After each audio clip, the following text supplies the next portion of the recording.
Oke, mulai kan? Oke. Assalamualaikum, Oke. Sar. Waalaikumsalam, Kak. Sehat, Sar? Alhamdulillah, alhamdulillah. Kita Alhamdulillah. olahraga terus tiap hari, Kak. Oke. Biar Oke, teman-teman semua dan juga Aksara. Jadi, hari ini sebenarnya episode pertama ya, eh, ngedialektikain terkait dengan isu sosial. Sebenarnya juga yang udah saya sampaikan in- di video intro bahwa sebenarnya dialektika ini untuk akhirnya kita itu punya kemampuan dalam melihat segala isu realitas sosial itu memiliki selalu berusaha untuk menabrakkan dua kacamata, mengclashkan berbagai macam alternatif sehingga nanti kita ini sebagai upaya untuk mendekati kebenaran. Nah, cara ini sebenarnya yang berusaha untuk kita improve ke teman-teman semua dan juga Aksara dan juga saya agar semakin kita itu memiliki ketajaman dalam logika kritis tanpa akhirnya kita melupakan intensi mencari kebenaran tersebut. betul. Nah, makanya tema hari ini itu secara wording ya, yaitu nanti mungkin Aksara bisa benerin ya. Siap, Secara siap. wording jadi ini tuh presiden dalam ya unggahan BEM UI ya, unggahan Ya, BEM UI presiden King of Lip Service, Presiden Jokowi King of Lip Service masuk dalam klasifikasi penghinaan presiden. Itu yang mungkin oke. nanti akan kita bahas ke depannya ya, Sar ya. Betul, betul. Nah, nanti secara sistematika nanti saya sama Sarah bakal membahas pertama, kita berusaha dulu mendefinisikan berbagai macam term-term yang ada di dalam wording mosi pada hari ini.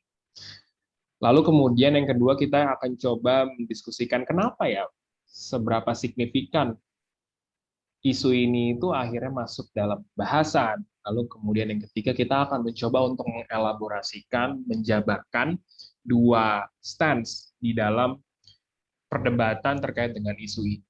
Nanti kemudian dari Oke. situ kita ingin mencoba agar teman-teman bisa akhirnya ikut berpikir di dalam proses tersebut dan berusaha untuk menyimpulkan kira-kira akhirnya dari antara tesis dan antitesis ini apakah akhirnya menciptakan suatu entitas baru atau sebenarnya justru ada posisi yang memang jauh lebih kuat untuk didukung. Kurang lebih gitu mungkin Nasar ya. Betul, betul, betul. Oke. Nah, kita masuk ke definisinya dulu ya. Mungkin ada 3 definisi yang perlu kita perhatiin ya. Ya. Pertama terkait dengan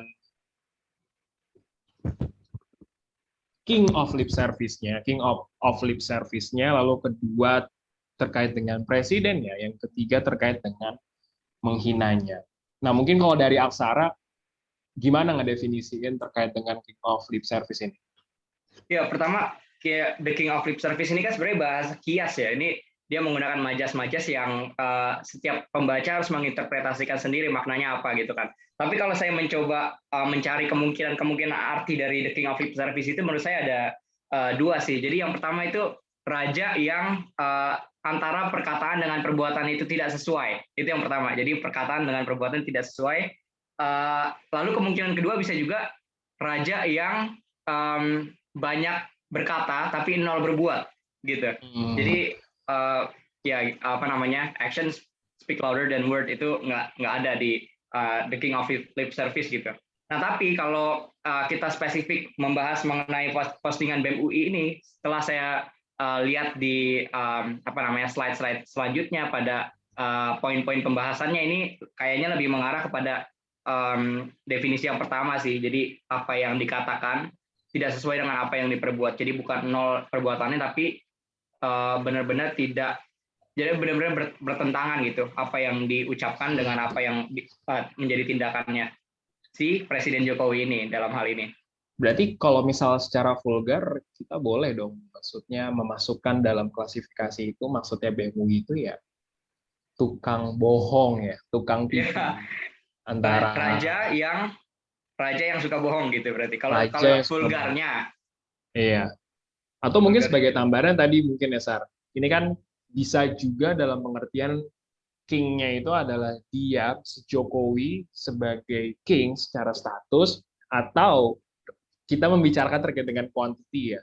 Jadi bisa Iya, jadi iya, iya, kayak iya. karena saking seringnya akhirnya ini kita masukkan ke dalam rajanya atau tukang Ya, kalau bisa kita bilang Iya, betul, betul, betul. tukang tipu. Berarti secara definisi mungkin di situ ya, Sar ya? Jadi bukan bisa jadi ini bukan Jokowi dimaksudkan sebagai raja ya, tapi kebiasaan dia untuk melakukan dalam tanda kutip bohong itu ya. Exactly. Bisa jadi didefinisikan seperti itu juga. Oke, berarti di situ ya. Nah, sementara terkait dengan presiden, nah mungkin kalau dari Aksara, bagaimana mendefinisikan konsep presiden ini? Ya sebenarnya untuk literasi mengenai apa namanya definisi presiden ini harus lebih harus lebih precise lagi karena nanti menimbulkan berbagai macam interpretasi. Tapi dari yang saya apa namanya yang ada di pikiran saya aja, mungkin presiden adalah orang yang memiliki kewenangan untuk mengatur jalannya pemerintahan. Itu sih Kak. Mengatur jalannya pemerintahan. Sebenarnya ini definisi yang menarik sih, Sar. Memang kamu tadi juga udah sempat bilang ya, ketika kita ingin memasukkan definisi presiden lebih precise, maka sebenarnya emang kita bisa mendekati dari kacamata yang lebih spesifik, lebih mendetail yang memang ada di dalam Undang-Undang Dasar 1945. Nah, mungkin yang tadi kamu sampaikan itu, bukan mungkin ya, yang tadi kamu sampaikan itu dia masuk dalam ranah presiden dalam menjalankan fungsi-fungsi kekuasaan eksekutifnya ya. Cuma memang kan ternyata presiden dia juga memiliki fungsi-fungsi lain. Dalam konteks legislasi dia juga dia bisa mengajukan rancangan, tetapi juga dia bahkan harus ketika undang-undang itu disahkan itu harus persetujuan bersama antara presiden dan DPR. Tapi juga dia memiliki fungsi-fungsi lain, yaitu terkait dengan yudisial ya, gerasi, amnesti, abolisi, dan lain sebagainya. Akhirnya kita bisa mendapatkan konsep yang mungkin lebih utuh ya.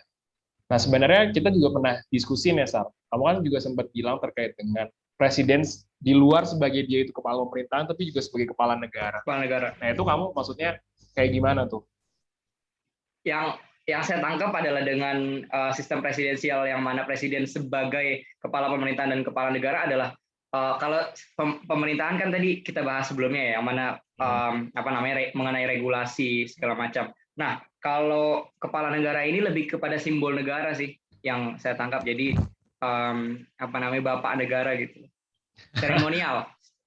Oke, berarti dia nggak membicarakan terkait dengan. Tapi Sar, sebenarnya kalau misalnya kita mau mendalami terkait dengan kepala negara ya, jadi sebenarnya pembahasan terkait dengan kepala negara itu kayak gini. Jadi sebenarnya nanti dia itu kekuasaan paling tinggi, tidak ada yang tinggi lainnya. Jadi sebenarnya ini tuh suatu situasi di mana nanti ada situasi-situasi yang memungkinkan ya seperti darurat itu akhirnya seluruh kekuasaan itu bisa bertumpuk. Sebenarnya ini asal muasalnya Sal. Kepala negara, tetapi ketika kita ngomong kepala pemerintah memang spesifik di eksekutifnya doang. Tapi ketika membicarakan kepala negara itu kita membicarakan sebenarnya dia itu sebagai pusat kekuasaan. Ini tuh definisi ini sebenarnya memang dia mengarah ketika kita membahas terkait dengan raja ya. Raja pada zaman dahulu sebagai kepala negara. Nah, mungkin kalau sekarang akhirnya dikatakan sebagai simbol. Tetapi nanti ada masa-masa, itu misalnya ya, kalau misalnya kita lihat presiden sebagai sebagai panglima tertinggi. Kita juga punya undang-undang terkait dengan keadaan darurat ya. Walaupun sebenarnya itu udah out of date banget. Yang akhirnya memberikan kekuasaan yang cukup lumayan full terhadap presiden. Tetapi nanti memang akhirnya itu perlu direvisi dengan berbagai macam checks and balance ya. Nah, tapi sebenarnya bisa kayak gitu sih. Tapi intinya memang dua ini tuh, baik kepala pemerintahan, kepala negara itu dia akhirnya menjadi sebuah entitas yang paling nomor satu. Paling nomor wahid. Nah, tapi itu paling kalau saya boleh nanya dulu nggak Pak? Boleh, boleh. Kan kalau dalam sistem parlementer kan kepala pemerintahan adalah Perdana Menteri, kepala negara adalah raja kan gitu. Nah, apakah kalau misalnya dikatakan kepala negara itu beyond pemerintahan, apakah raja di dalam negara-negara parlementer ya atau negara kerajaan itu bisa mempengaruhi regulasi dari Perdana Menteri gitu Kak? Artinya dalam konteks pemerintahan.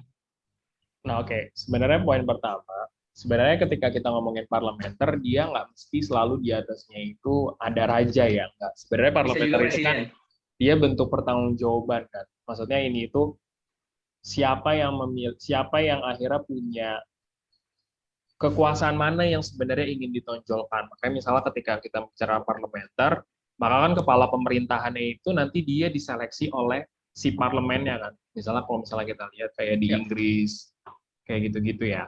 ya, Nah, tetapi juga sebenarnya bisa juga dilihat dari aspek dari segi sebesar apa kekuasaannya. Misalnya kalau kita lihat ya presiden di Amerika, dia kan sebenarnya nggak bisa kita bilang parlementer, ya, ya, walaupun presidensil. sebenarnya dia itu dipilih oleh electoral college kan. Cuma secara fungsi kekuasaan dia itu benar-benar sangat signifikan. Misalnya juga masuk juga dalam regulasi ya harus persetujuan bersama. Nah, biasanya kalau parlementer kayak gitu dia nggak masuk ke dalam ranah situ, tapi ya dia fokusnya menjalankan apa yang disampaikan apa telah dirancang dan telah diundangkan oleh si menteri itu.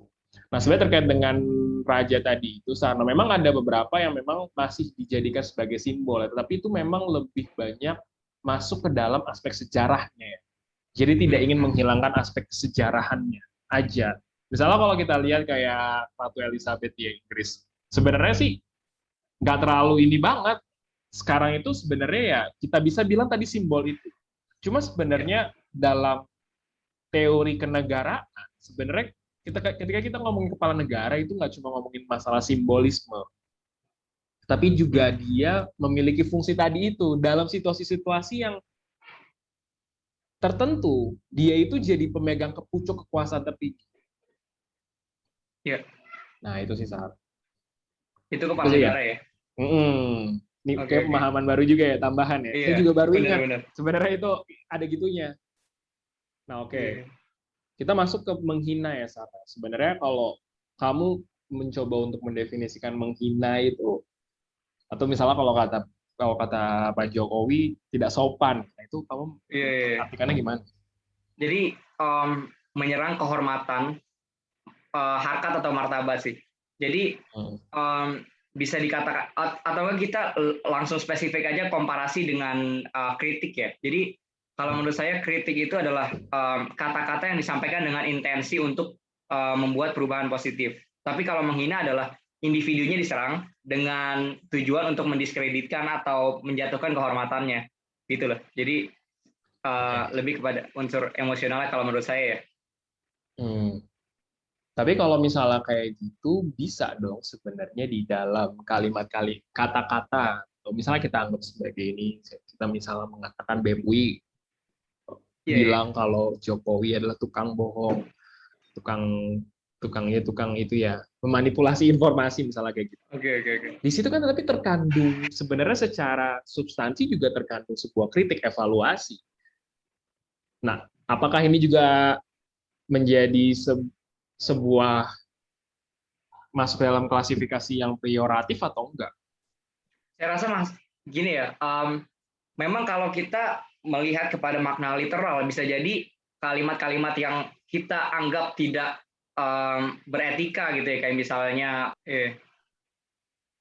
sebenarnya kalau kita mengacu kepada makna literal bisa jadi kata-kata yang kita anggap itu tidak beretika, kayak misalnya kata-kata yang sering diucapkan oleh Rocky Gerung misalnya, dungu gitu. Kita kan menganggap itu sebagai hal yang tidak beretika dan menjatuhkan harga diri gitu. Tapi Rocky Gerung yang sering berkata demikian itu menganggap makna literalnya tidak seperti itu. Ada unsur membangun di situ. Tapi yang saya ingin tekankan di sini adalah sebenarnya ini tergantung persepsi masyarakat sih.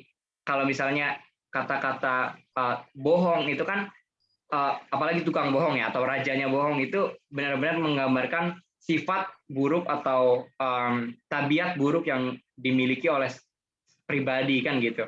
Nah, kalau mungkin bisa saya kasih pendapat ya atau pandangan mengenai hinaan ini yang termasuk kehinaan adalah ketika seseorang menyampaikan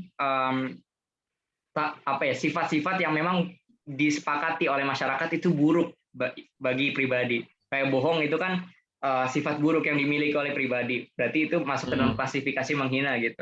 Walaupun ketika misalnya kita melihat kepada makna literal di KBBI itu tidak seperti itu maknanya, tapi masyarakat telah memiliki pemahaman yang yang sama mengenai hal tersebut gitu.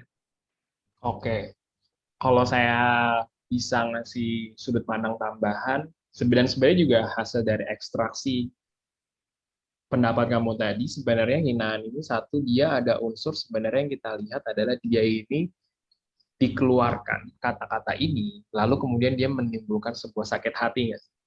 Dia ada menimbulkan suatu sakit hati karena dia sebenarnya si pembicara ini mengatribusikan sebuah kalimat yang kita bisa sebut peyorasi itu ya, kalimat yang kalau tadi kamu bilang sebagai sebagai apa namanya, sebagai kalimat yang secara umum itu diyakini oleh masyarakat itu sebenarnya buruk, dan buruk itu seharusnya secara sopan santun itu baiknya tidak digunakan. Itu seperti Oke. itu ya. Dan kedua mungkin dalam konteks penghinaan ini itu kita harus bedakan dia ini penyerangan terhadap personalnya atau penyerangan terhadap fungsi. Karena kalau misalnya penyerangan terhadap fungsi, sebenarnya kan mungkin bisa dicari kata-kata yang dia itu tidak memunculkan atribusi yang tadi kata-kata yang sebenarnya kata-kata peyorasi itu kan. Yang itu mungkin akhirnya, dan sebenarnya menurut saya akhirnya mungkin kalau misalnya mau ditambahin lagi, ya ini secara intensi sih, apa dulu. Intensinya itu untuk konstruksi atau sebenarnya destruktif. Sebenarnya kan kalau misalnya memang akhirnya konstruktif kan sebenarnya tidak harus menggunakan kalimat-kalimat yang mungkin menyakiti perasaan kan. Kurang Oke. lebih gitu sih Kalisar ya. Ya, atau nanti kita bisa lihat juga dari sudut pandang sebaliknya, bagaimana misalnya ada kepentingan gitu ya, kepentingan untuk menyampaikannya dengan cara itu, memang nanti mungkin bisa kita diskusikan hal-hal yang mungkin menjadi poin-poin bidasan begitu. Oke. Nah, kita berarti udah selesai ngebahas definisi. Nah, sekarang masuk ke pertanyaan, kenapa akhirnya wording atau topik ini itu yang tadi kita udah tentukan ya, itu menjadi penting dibahas ya, Sar? Iya, karena menurut saya mengenai evaluasi komunikasi ya, di mana hal yang menyangkut kenegaraan, kepala negara itu benar-benar cara menyampaikan jadi variabel yang penting dan bisa menimbulkan respon yang berbagai macam gitu ya. Bisa jadi dengan komunikasi yang salah, buruknya kekacauan bisa terjadi gitu. Karena Iya. ini menyangkut hal kepala negara dan kenegaraan dan mengingat diversitas masyarakat Indonesia ini yang luar biasa gitu. Jadi komunikasi menjadi variabel yang penting. Nah, di sini kan kita ada indikasi bahwa dengan unggahan The King of Lip Service ini terjadi kesalahan atau masalah berkomunikasi gitu, yang mana nanti akan menimbulkan dampak yang lebih besar lagi. Iya, iya sih, Sar. Emang sebenarnya gini, mungkin kalau saya mau coba analogiin ya, dan coba untuk kita melakukan abstraksi ya. Sebenarnya kita coba ngebayangin, kita tuh kayak seperti sedang membangun rumah ya bersama. Kita harus memahami bahwa Indonesia ini seperti satu kapal, satu rumah. Maka dalam aktivitas membangun rumah itu ya ada yang dia bekerja sebagai yang punya rumahnya yang akan dibangun, dan ada juga kontraktor, ada juga tukang bangunannya, ada juga dan lain sebagainya macamnya. Maka ketika kita ingin membangun sebuah rumah yang itu ideal dan kita sama-sama bangun dan itu semuanya kerjasama, maka ada aspek komunikasi yang pasti tidak terelakkan, dan ini sebuah aspek yang necessary banget. Iya, iya. Nah, Betul. persoalannya adalah ketika kita ini melihat komunikasi antara elemen atau variabel tersebut, ada komunikasi-komunikasi yang sebenarnya bersifat destruktif. Yang ketika bisa destruktif itu justru malah menghambat pembangunan. Jadi bapak, terus juga nyampeinnya juga nggak tahu perasaan, dan malah justru lebih lebih banyaknya ingin banyak menjatuhkan. Dan begitu pun sebenarnya bahkan ada juga mungkin justru memberi masukan yang kacau. Jadi sebenarnya emang dalam konteks kita itu mengevaluasi bernegara pun juga sebenarnya seperti itu. Bagaimana kita cara berkomunikasi itu akan berpengaruh besar kalau saya melihatnya ya, terhadap keterlangsungan terhadap tadi itu lancarnya pembangunan itu. Oke. ketika kita maksudnya punya kesamaan, sama-sama ingin membangun suatu rumah ini, maka dua aspek ini menjadi aspek yang penting, baik itu dari segi yang menyampaikan masukan maupun dari segi yang menerima masukan. Dan nanti mungkin kita bisa ngebahas ya bahwa di dalam evaluasi nanti itu ternyata ada dua aspek yang mungkin kita perlu perhatikan dan ini menjadi penting, yaitu terkait dengan substansinya dan maupun terkait dengan etikanya. Jadi ini tuh akhirnya kenapa jadi penting kalau saya mau wrap up, karena dia nanti bisa akan menjadi semacam patokan ya bagaimana akhirnya evaluasi cara berevaluasi itu disampaikan dalam hidup bernegara. Nah, Iya, jangan iya. sampai justru malah kebanyakan evaluasi-evaluasi itu yang maksudnya sifatnya destruktif ataupun misalnya dia sifatnya konstruktif tetapi ternyata dari yang menerima masukan ternyata nggak terbuka dan lain-lain Oke, segala oke. macam. Tapi menarik juga mungkin ya kalau saya boleh tambahin, ini adalah masalah subjeknya, artinya siapa yang menyampaikan ini gitu. Kalau misalkan kita tadi berbicara mengenai patokan kritik ataupun patokan berevaluasi gitu, di mana ini kan yang menyampaikan adalah BEM UI, universitas yang bisa dibilang universitas nomor satu lah di Indonesia gitu. Dan ketika kita berbicara konteks kemahasiswaan itu, mahasiswa kan menjadi pionir atau banyak berperan penting dalam perubahan perpolitikan di Indonesia gitu ya, terutama pada 98 di mana rezim Orde Baru dijatuhkan digantikan dengan reformasi. Itu adalah semua buah apa ya, hasil dari kerja keras dari mahasiswa juga begitu kan. Nah, di sini artinya yang saya ingin sampaikan adalah jadi masyarakat itu look up to mahasiswa. Jadi bagaimana cara mengkritik, bagaimana cara mengevaluasi pemerintah itu bisa diukur melalui kemampuan mahasiswanya atau bagaimana sih cara mahasiswa menyampaikan kritik gitu. Karena mahasiswa memang menjadi unsur yang penting gitu dalam berperan dalam perpolitikan Republik ini. Iya, itu perspektif yang bagus sih, Sar. Oke. Nanti mungkin itu kita bisa lanjutin ya di dalam Oke. elaborasi lebih lanjut ya. Nah, jadi emang udah selesai nih kita coba membahas nilai pentingnya ya. Sampai saat ini kita masih melihat ini tuh sebuah isu yang penting ya. Nah, ini kita mau coba bagi dua ya. Saya dan Aksara mau coba bagi dua, pro dan kontra. Tetapi nanti kita berusaha ini tuh kita melakukan dialektika dan diskursus ya. Jadi nanti ada Oke. beberapa mungkin ada sekitar 2 sampai 3 atau 4 argumen. Nanti mungkin dari Aksara pro, saya kontra. Tapi ini tidak menggambarkan benar-benar stance kami ya, tapi ini lebih Oke. usaha kami untuk mendialektikakan, mengungkapkan apa-apa saja yang umumnya menjadi argumen dari masing-masing stance. Kayak gitu ya, Sar, paling ya. Nah, nanti Oke, setelah oke, itu boleh, kita boleh, nggak boleh. berusaha benar-benar menyimpulkan sih. Kita dari sini ingin mengajak teman-teman untuk mencoba untuk mengikuti proses dialektika ini dan mencoba menilai. Kami harapannya di sini lagi-lagi memberikan alat untuk menganalisis. Nah, tadi prosesnya seperti itu tadi awal tadi, mendefinisikan ulang. Nanti mungkin setelah itu proses dialektikanya. Nah, oke, Sar, mungkin kalau dari pro itu gimana, Sar, argumennya? Oke, Kak. Jadi ada sebenarnya 3 poin utama ya yang bisa mendukung posisi saya sebagai pro gitu ya. Pertama dari sisi kebahasaannya. Sebenarnya kita udah lumayan banyak yang berbicara mengenai kebahasaannya gitu. Tapi di sini mungkin saya lebih akan mengaitkan kepada unsur-unsur yang lain. Jadi kita tadi udah sempat bahas mengenai diksi The King of Lip Service ini.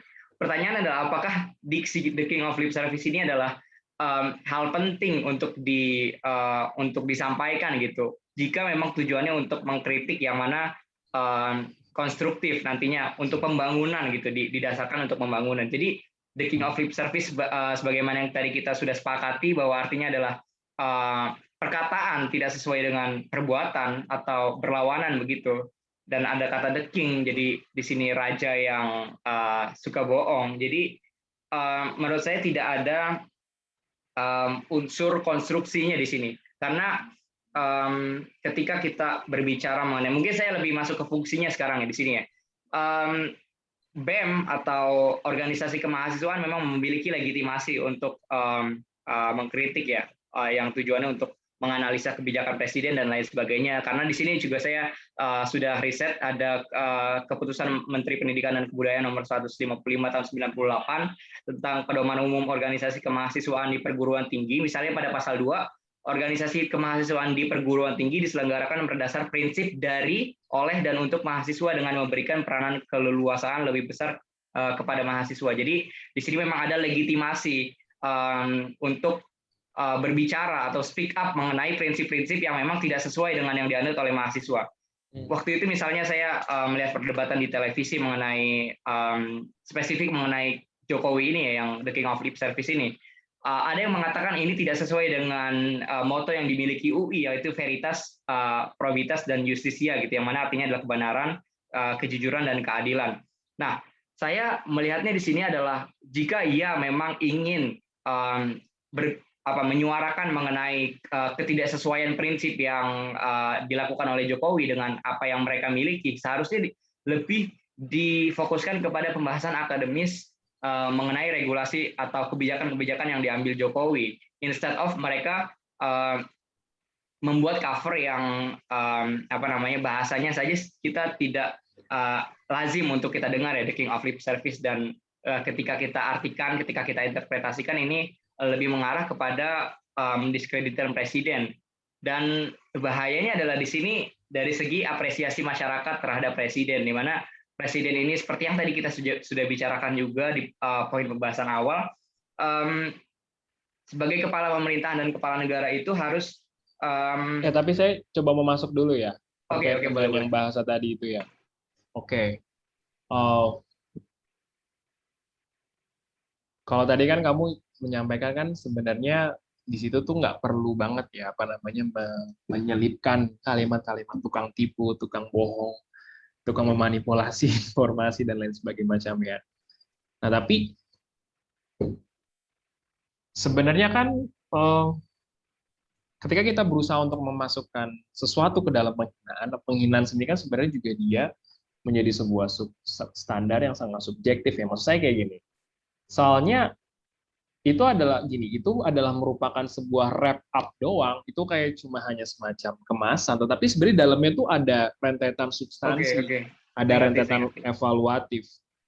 Kayak misalnya ya saya ketika saya latihan debat atau misalnya saya dilatih oleh senior saya bilang gimana sih goblok banget bikin argumen. Tapi kan sebenarnya ini ada rentetan sebenarnya yang memang diarahkan untuk mengkonstruksi. Kamu tuh ingat bahwa kamu tuh ada argumen-argumen yang salah.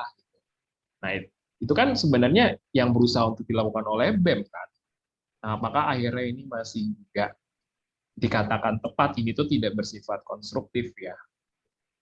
Ya,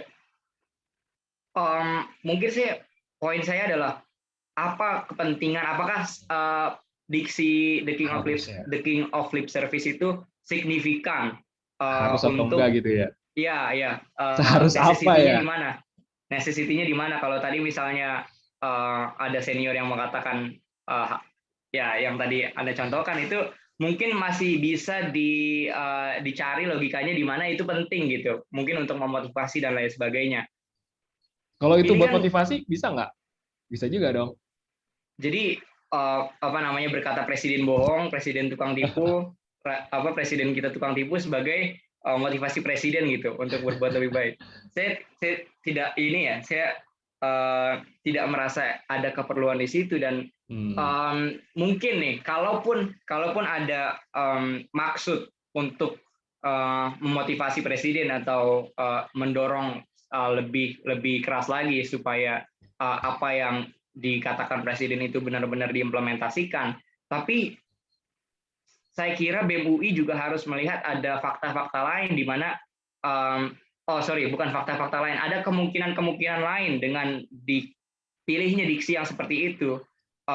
Bagaimana nanti ada resistensi dari masyarakat dan lain sebagainya yang menyebabkan kekacauan. Seperti sekarang kan ini exposure-nya sudah nasional, dan ini kan sebenarnya sudah 2 minggu ya dari kita bikin video ini, dari unggahan tersebut sampai kita bikin video ini udah kurang lebih 2 minggu, tapi exposure nasional masih luar biasa. Artinya di sini kan ada clash antara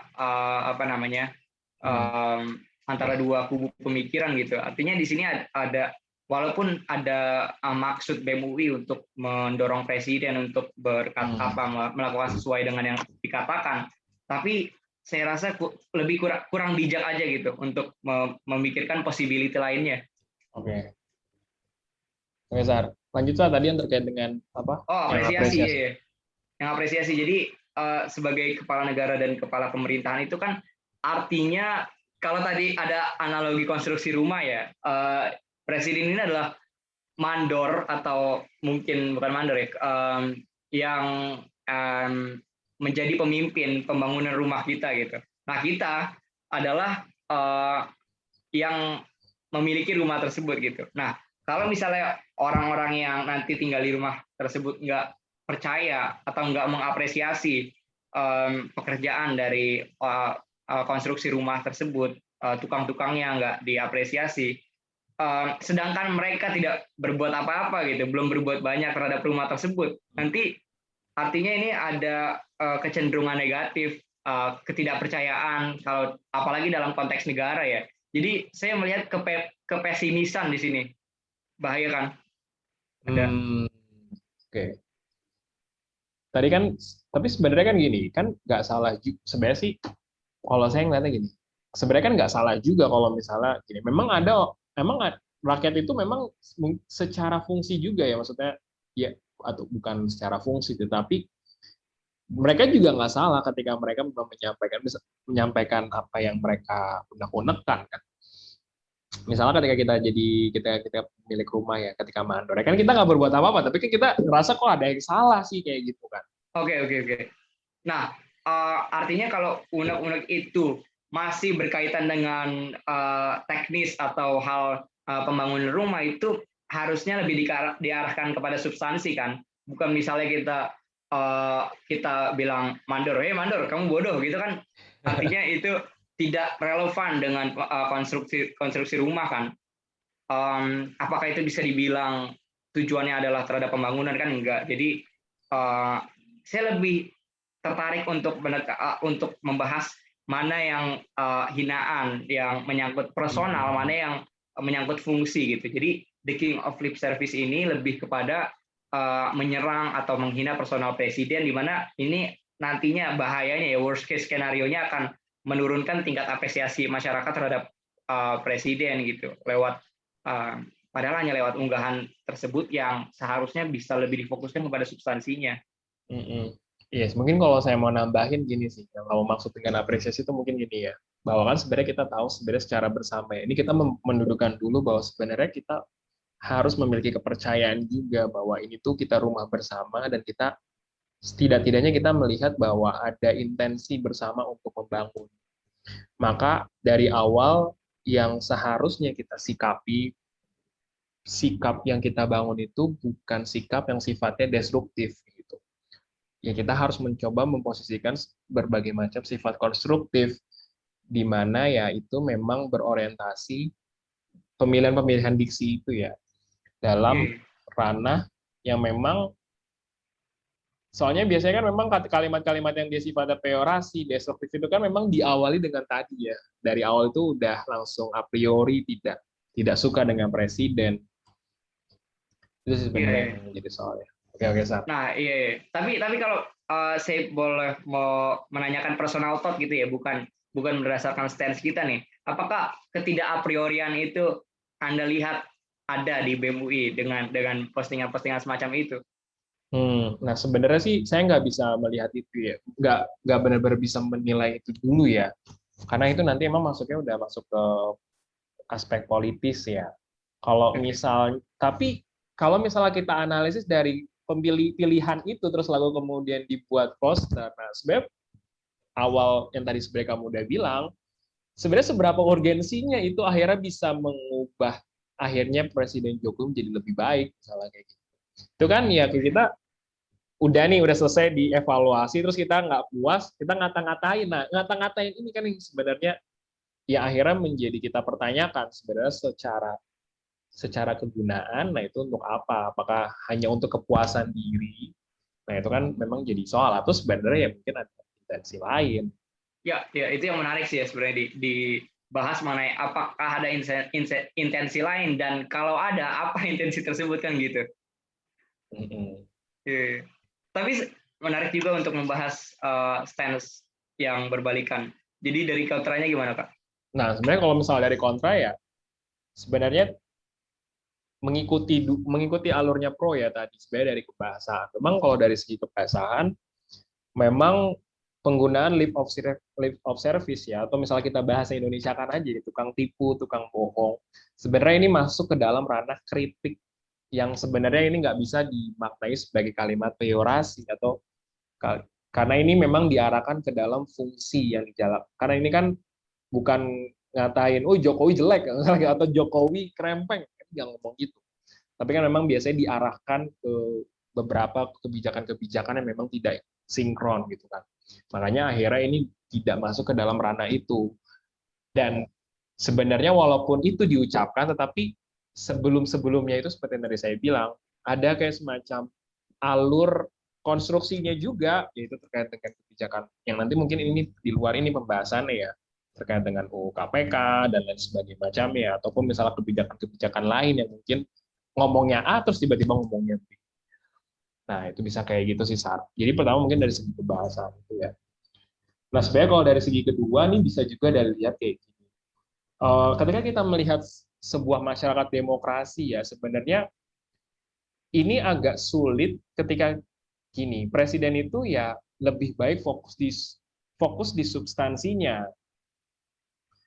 Karena gini loh, ketika akhirnya presiden terlalu banyak disibuk, karena kan ini nggak bisa kan masyarakat ini terlalu banyak ya, terlalu macam-macam background pengetahuannya, etikanya, ada yang dari Sumatera Utara, ada yang dari Jawa, mungkin ya Jokowi dari Jawa Tengah ya, tapi filter itu kan tidak benar-benar akhirnya bisa gitu, dan anggap saja itu sebagai sebuah konsekuensi menjadi seorang presiden, maka ya presiden ya harusnya fine-fine aja gitu, yang penting kan fokus aja di substansi. Nah, itu kayak gitu. Terus kemudian Iya. mungkin yang terakhir di konsekuensi sosiologisnya ya. Jadi gini, kalau misalnya ada kebiasaan ya, ketika misalnya ada kalimat-kalimat seperti itu, ya misalnya tadi ya tukang tipu, king of lip service, atau misalnya yang terbaru tuh queen of ghosting ya, Oh iya, Puan Queen of Maharani, Ghosting. king of silence.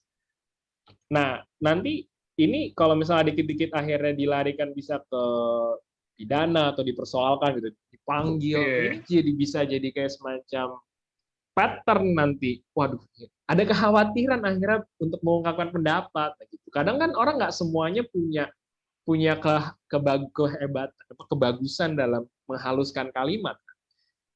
Nah, Oke, oke. sebenarnya sih mungkin di sisi itu sih, dan ini tetap tidak lepas kalau tadi kan terkait dengan apresiasi ya. Sebenarnya kan ini juga dalam kerangka tadi itu membangun rumah yang sebenarnya itu juga sebagai rangka mengingati ya, mengapresiasi juga dalam pengertian ya ketika ada yang salah ya kita ingetin, mungkin bahasanya aja ya kayak gitu sih, Sar. Gimana, Sar?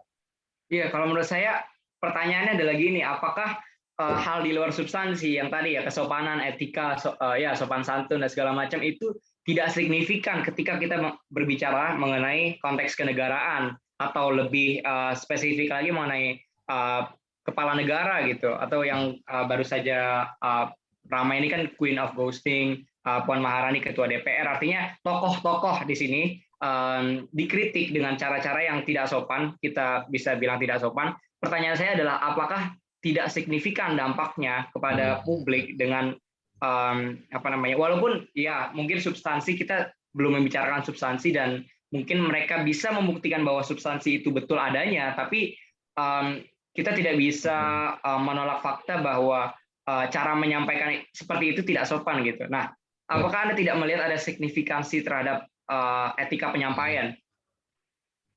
Iya, sepakat. Sebenarnya itu dia ya, maksudnya gini. Sedikritik-kritik, kalau saya ngeliat ya, sedikritik-kritik ya presiden ataupun siapapun itu ya, dia tetap tidak bisa lepas dari aspek kemanusiaan, aspek kondisi sosiologis dia berasal dan lain sebagainya macamnya ya. Nah, memang Indonesia itu khususnya di daerah Jawa ya. Dan sebenarnya menurut saya ini umum manusia sih, itu ada kebutuhan atas penghargaan diri. Maksudnya ketika kalimat-kalimat kayak kata sifat yang sifatnya peyorasi gitu disampaikan, maka ini kita juga harus melihat apakah ini tuh seberapa jauh ini menyakiti perasaan. Kenapa harus itu disampaikan? Pertanyaan kamu itu loh, level. Sebenarnya ini jadi persoalan juga sih. Maksudnya melevelisasi urgensi Iya. seberapa harus memilih kata diksi itu sebenarnya ini menjadi isu yang juga perlu apa namanya digali lebih dalam ya. Mungkin aspeknya lebih ke kebahasaan ya. Walaupun saya nggak tahu ya nanti standar Oke, objektifnya apa. oke. Tapi Iya, benar iya. sih, Sa. Memang itu sebenarnya juga signifikan dan itu kita tidak bisa kita lupakan. Dan itu selalu yaitu saling berkaitan ya. Jadi nggak bisa kita itu hanya sekadar menyampaikan apa yang benar, tetapi kita nggak punya etika, nggak tahu cara menyampaikannya. Iya. Yang benar, yang baik seperti apa, yang memang sifatnya ke arah konstruksi. Nah itu ya. Misalnya kayak tadi, misal kamu tadi ambil analogi mandor ya, bilang bodoh ya. Nah, itu kan kalau misalnya gitu kan nanti ada aspek demotivasinya kan. Bisa ada gitu, maksudnya Betul, ada betul. aspek itunya loh. Iya. Tapi dibanding oh iya, Pak, bentar menurut Bapak ini ada yang salah nggak ya? Ini kok kenapa retak-retak ya? Nah, Nah, iya. cara-cara itu sebenarnya lebih apa ya? Ini kalau misalnya kita ngomongin komunikasi dalam evaluasi ya, maka aspek itu kita tidak bisa lepaskan dari kemanusiaan itu. Iya, iya. Artinya nih kalau misalnya kita mau menyambungkan lagi pembahasan yang terakhir tadi spesifik mengenai The King of Lip Service ini, sebenarnya kan ada kata-kata lain yang bisa menjadi cover ya. Itu kan sebenarnya wrapping aja untuk apa namanya orang mau mengkonsumsi gitu. Jadi menarik poin menariknya. Kenapa sih nggak misalnya kata-katanya adalah ketidakkonsistenan Jokowi dalam berkata dan bertindak gitu. Misalnya itu kan lebih acceptable dibandingkan The King of Lip Service gitu. Mungkin Apalagi sampai buat kalau ya mungkin kalau kata-katanya seperti itu mungkin tidak tidak menjadi besar isunya seperti ini ya, tidak menjadi sebesar ini ya. Jadi Nah, begitu. ini mungkin kalau poin saya ya, mungkin poin terakhir saya gini sih.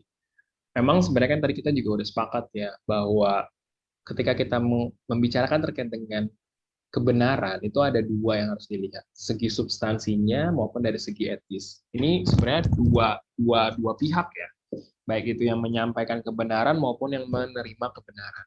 Dalam konteks yang pertama secara substansi itu benar-benar harus difokuskan sebenarnya kebenaran dalam segi objektifnya. Maka sebenarnya ini baik itu alatnya untuk menganalisis itu harus benar, terus juga apa namanya ilmu pengetahuan terkait yang digunakan. Sebenarnya tidak jarang itu dalam kacamata kebenaran dalam segi substansi itu tuh dua pihak itu tuh nggak bisa dipertemukan. Nah, akhirnya ada kebiasaan gini. Biasanya ketika ada pendapat yang salah satunya itu sebenarnya baik itu BEM UI ataupun presiden ya ngerasa masing-masing yang paling benar gitu. Nah, akhirnya ketika merasa paling benar diluapkanlah dalam bentuk emosi ya. Begitupun juga sebaliknya gitu. Nah, kadang itu yang nggak benar-benar akhirnya kalau saya lihat ya dan ini sebenarnya bisa jadi isu-isu menarik lainnya. Bisa menjadi isu yang kita menarik untuk dibahas, menjebatani antara dua dua kutub pemikiran itu ya mungkin melalui dialektika itu dan itu nggak gampang loh. Ya makanya akhirnya kan gini, akhirnya kan kita menilai misalnya ada ketidaksinkronan ya disampaikan oleh Jokowi nah kayak gitu. Nah, kita bisa misalnya mempertanyakan bentar apakah ketidaksinkronan ini itu sebenarnya adalah sebuah hal yang buruk atau enggak terhadap suatu kebijakan itu ya. Atau ketika sebenarnya justru ketika ini tuh Jokowi sama dengan apa yang disampaikan terus kemudian sekarang juga sama, justru akhirnya menciptakan mudorot. Nah, itu sebenarnya mungkin aja terjadi kan. Ya, ya, betul, betul. Kadang soalnya tuh konteks itu berubah, kondisi masyarakat itu berubah. Nah, itu Iya, sebenarnya tapi begitu pun juga sebaliknya gitu. Sebagai pemimpin itu kita juga harus terbiasa untuk jangan seakan-akan kita yang paling benar. Nah, ini juga aspek yang sering ya saya maksudnya ngelihat pemimpin tuh kayak gitu, ada sikisnya gitu loh. Karena dia yang penuntut keputusan, ya gue penuntut keputusan, ini tergantung gue. Nah, sebenarnya itu. Nah, sebenarnya baru ketika itu sudah terjembatani seenggak-enggaknya, nah, ini baru ngomongin di sisi dalam konteks etis, yaitu terkait dengan paksaan, terkait dengan kalimat-kalimat apa yang perlu dipilih ya. iya, betul, betul. Nah, itu sih, Sar. Gitu ya. Setuju, Kak. Setuju. Nggak terasa nih 45 menit. Secepat itu, benar-benar secepat itu. Kalau Siapa ini ya, diskusi. makanya ya. Iya. Nah, oke. Paling kita sampai situ ya, Sar. Mungkin apa namanya dialektikanya nanti sebenarnya nanti kita selain ke teman-teman ya. Kira-kira terkait dengan kesimpulannya seperti apa. Sampai ketemu lagi, Sar, di topik berikutnya. Oke? Iya, betul. Atau nanti kita di topik-topik selanjutnya bisa yang relevan dengan ini ya gitu ya. Dari aspek lain gitu. Betul. Sip. Oke, Sar. Thank you, Sar. Kita ngobrol-ngobrol lagi, Kak. Oke, sip. Makasih ya, Sar ya. Sampai ketemu lagi Sama-sama. teman-teman semua. Assalamualaikum. Waalaikumsalam. Thank you.